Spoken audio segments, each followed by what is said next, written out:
Olá pessoal, bem-vindos aqui de volta ao nosso canal Histórias para Fogueira, nosso canal de mito, mitologia, simbologia, tudo mais que a gente precisar ver para entender melhor esse legado simbólico que a gente tem. Então, eu queria em primeiro lugar começar pedindo desculpa, eu não percebi que os vídeos já gravados tinham acabado e aí eu tive que agora correndo chamar o Elder aqui para gravar e o equipamento dele estava emprestado.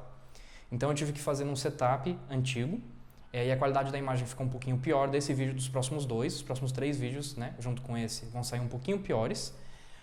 Mas aí a gente já está preparando e se organizando melhor para voltar a fazer com aquela qualidade maior.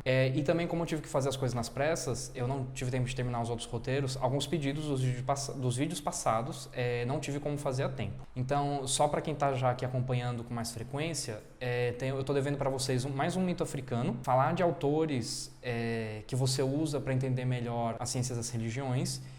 E também teve um comentário sobre Jesus Cristo e suas peregrinações pela Índia, pelo resto da Ásia. Não vão ser os próximos vídeos, acho que só mês que vem vão chegar esses, mas eles estão sendo produzidos já, tá bom, pessoal? Mas, chega dessa introdução longa, o que a gente vai falar hoje? Hoje eu vou introduzir para vocês um autor que não só ele é importante para a área das ciências das religiões, como ele é muito importante para mim. Se não fosse ele, eu não teria feito ciências das religiões.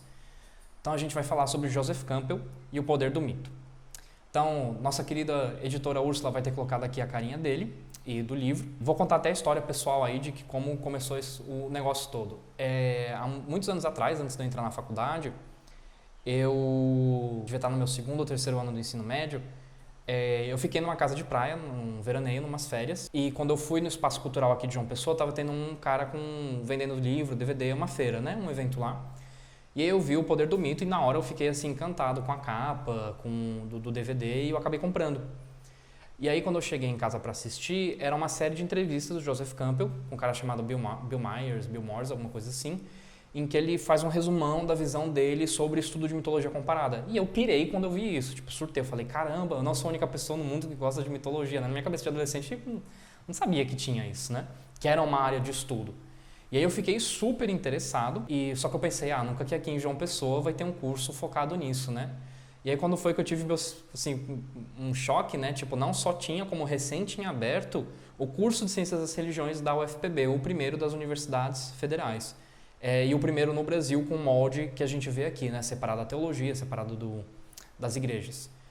E aí eu ainda fiquei em dúvida, eu também gostava muito da área de biologia, eu acabei fazendo um pedaço do curso de biologia, até que eu troquei para Ciências das Religiões graças a essa entrevista. Mas vamos deixar a nostalgia de lado, né, dessa minha época em que eu ainda era jovem, não tinha dor no joelho e na lombar, e vamos falar um pouquinho sobre o Campbell. Então, o Campbell ele tem 3 obras principais. O Poder do Mito, que é essa entrevista gravada, eu acho que você encontra no YouTube até, e que tem como livro também, e é uma organização diferente, então são 2 experiências diferentes, ver o livro ou as entrevistas. Ele tem também uma série que eu ainda não tive acesso, eu não consegui ler, de mitologia comparada chamada As Máscaras de Deus, que ele pega vários momentos históricos e mostra vários mitos diferentes, ou como eles são correlatos, né? Ele busca muito apoio em Jung nessa noção do inconsciente coletivo, da função psicológica do mito. E tem a obra que ele é mais conhecida até do que essas Máscaras de Deus, que é A Jornada do Herói, onde depois de ele ter estudado, o foco do Campbell foi mitologia comparada, né? Ele pegava mitos de culturas diferentes, via e via o que tinha em comum. Ele percebeu que os heróis mitológicos e também até os heróis na área de ficção, de romance, de filmes hoje em dia, eles costumam passar por uma série de etapas mais ou menos que a gente já reconhece a nível inconsciente. E aí ele percebe isso, ele cria esse manual da jornada do herói.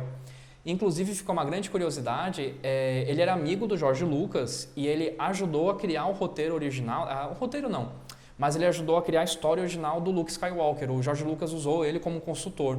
E essas entrevistas que ele fez no Poder do Mito foi um pouco antes dele falecer, então ele já estava bem maduro, era assim um autor fazendo um apanhado geral da obra da vida dele. Eu recomendo muito, se vocês gostam de mitologia, assistam essas entrevistas, ou leiam um livro pelo menos. E aí as gravações são até no Rancho Skywalker, porque o George Lucas era amigo dele. Então, você pode não gostar de Star Wars, mas você percebe claramente, né, os pontos da jornada do herói. Então, a gente vai falar sobre a jornada do herói, vai ter um vídeo só para ele no futuro. E para quem não conseguir ver as entrevistas ou tiver preguiça de ir, né, que o YouTube está para isso, para facilitar, para mastigar, quais são então as principais ideias que o Campbell trouxe para a mitologia? Em primeiro lugar, ele não cansa de dizer que o mito tem fundamentalmente uma função social. Então, para Campbell, o mito ele é coesão social, é um óleo social para ajudar as pessoas a terem objetivos em comum, crenças em comum. Ele acreditava que tipo, era muito importante para sociedades mais primitivas, né, quando ainda estavam em organizações tribais, terem a mesma crença para elas se organizarem no tempo, né, os rituais cíclicos, para elas se organizarem nas questões hierárquicas, né. O mito ele acaba sendo usado, como a gente viu, por exemplo, no mito do nascimento de Brahma, né, para justificar a ordem social. No caso do mito de Brahma, na questão das castas. E uma outra importância também que tanto Campbell quanto Jung vão falar é que o mito ele tem uma função de guia para o ser humano conseguir se localizar psicologicamente na vida dele. Então, por exemplo, os ritos de passagem, eles marcavam claramente quando uma pessoa deixava de ser criança para começar a ser adulto. E aí Campbell até comenta que um dos motivos, na visão dele, eu concordo parcialmente. Eu acho que é meio simplificar demais, mas eu concordo. Porque hoje em dia a gente tem tanta criança grande, entre aspas. Bate também com o fato de que a gente não tem mais ritos de passagem. E antes você tinha, tipo, você passou por isso, você agora não é mais criança, comporte-se como adulto. E tanto Campbell quanto Jung, eles acreditam que isso ajudava um pouco as pessoas a se estruturarem psicologicamente. Porque, em geral, os ritos das tribos, né, das sociedades tribais, eles são bastante brutos, em especial com o homem. Geralmente com a mulher é mais fácil, a mulher menstruou, deixou de ser criança, virou mulher. Mas no caso do homem costumava ser uma coisa que incluía muita dor, algum desafio físico, escarnificação, né, são formas de ver. E isso acabava tendo essa mudança psicológica profunda, né, que era como a sociedade toda acreditava naquilo, né, crê até que se torne.